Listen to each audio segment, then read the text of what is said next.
everyone, this is John with Mascot Insider here at IAAPA 2022. Yes, it's been a whole whopping 3 years since the last time we were here, and we are here with Greg from Costume Specialist. Greg, it is wonderful to see you again and to be back here at IAAPA.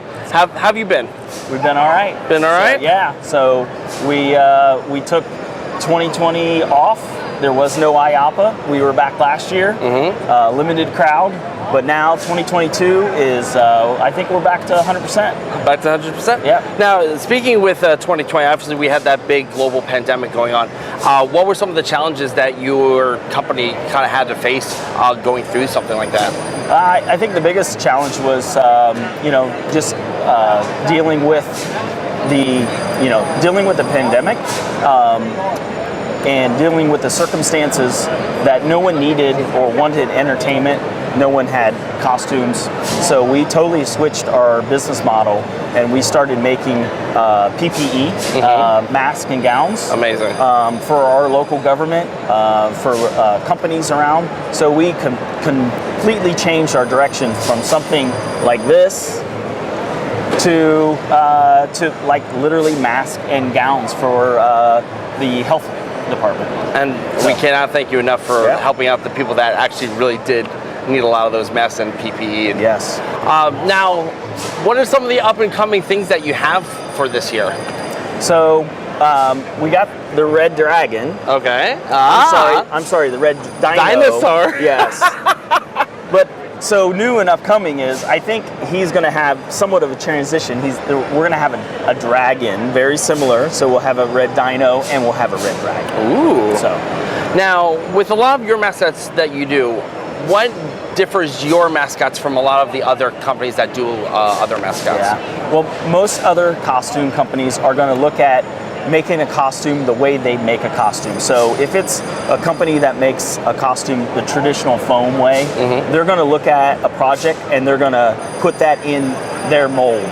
What we do is we look at the artwork, we look at how people are going to use the costume, and then we decide, hey, that's a better costume for inflatable, or that's a better costume as a foam. So again, a shape like this, something that could be laundered, something that can go down and be shipped around the country for very little expense. That's why we go with inflatable. And speaking with inflatable, obviously it's not a kind of like sturdy mascot like a traditional mascot. So what are some of the challenges dealing with materials like this when you're developing and designing something like this compared to your traditional? Yeah, we do a lot of testing. So we don't just throw any type of material on there. So all the materials got to be really durable. And so we do a lot of tests like washing and just wear and tear on it before we actually use it. So this material that we use for this costume, it's been tested for nearly 25 years now. Wow. So it's a very durable. You can launder this and put it back together, and it's almost the same. Amazing. As a brand new costume. Now, I know I didn't mention this in the beginning, but tell us a little bit about the company, like the origins for a lot of people that have not actually seen this video or have known about your company. Yeah. So Costume Specialist is we're going on 40 years next year. So 2023 will be 40 years old. We're the only company in the world that design and manufacture traditional costumes and inflatable costumes in-house. So we're really proud of that, and we love that we offer that diversity in the way we make a costume. And we're located in Columbus, Ohio, in a 28,000 square foot building, and we do everything: design, manufacturing, cleaning, maintenance, storage, all of those things. And what type of properties can a lot of your lovely mascots can actually be seen in, like parks, resorts? Yes. Yeah, so we do a lot of licensed characters. So Michelin, Nickelodeon stuff, Dr. Seuss stuff.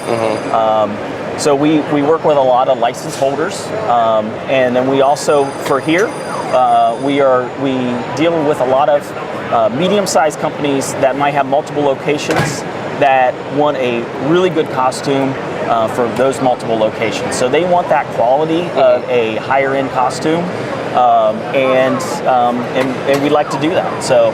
Amazing. Now, obviously, you work with inflatables and traditionals. I know it's kind of like picking your favorite child. Is there any particular type of mascot that you like to do over another? That's like, yeah, I mean, that's like picking your favorite kid. So, I'll just 50-50? Yeah, I'll 50-50. But, I think people have the most fun with the inflatable costume. The inflatable costume. When I talk to performers and I give them options of, hey, do you want to do this? You want to be in this costume or you want to be in that costume? Pretty much the majority of them are going to go, hey, I want to be in the inflatable costume because it's lighter weight, it's cooler to wear, all of those benefits. It's less stress on the performer that's actually in there. Yep.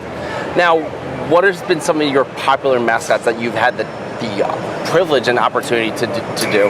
Well, again, like those licensed characters. So the stuff that we do for Dr. Seuss,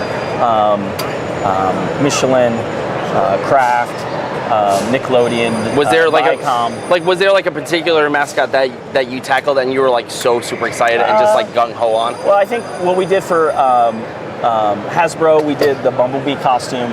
I think that was one of my favorite. It was probably the most challenging one. A lot of 3D printing, molding, vacuum forming, assembly, and so it was not our normal costume, but it was a challenge. But I think we did a great job. I was proud of that. And speaking of 3D printing, do you think 3D printing is now becoming like a game changer with developing mascots? Yeah, it's bringing the cost down for molds. So now you can take that 3D artwork and you can 3D print parts, and now I can take those, and the cost comes way down because I can 3D print that piece versus having it tooled. Amazing. Yeah, it's amazing. Well, thank you so much, Greg, for taking the time out of your busy day. Yeah. For more content, don't forget to visit mascotinsider.com for more lovely stuff here at IAAPA 2022.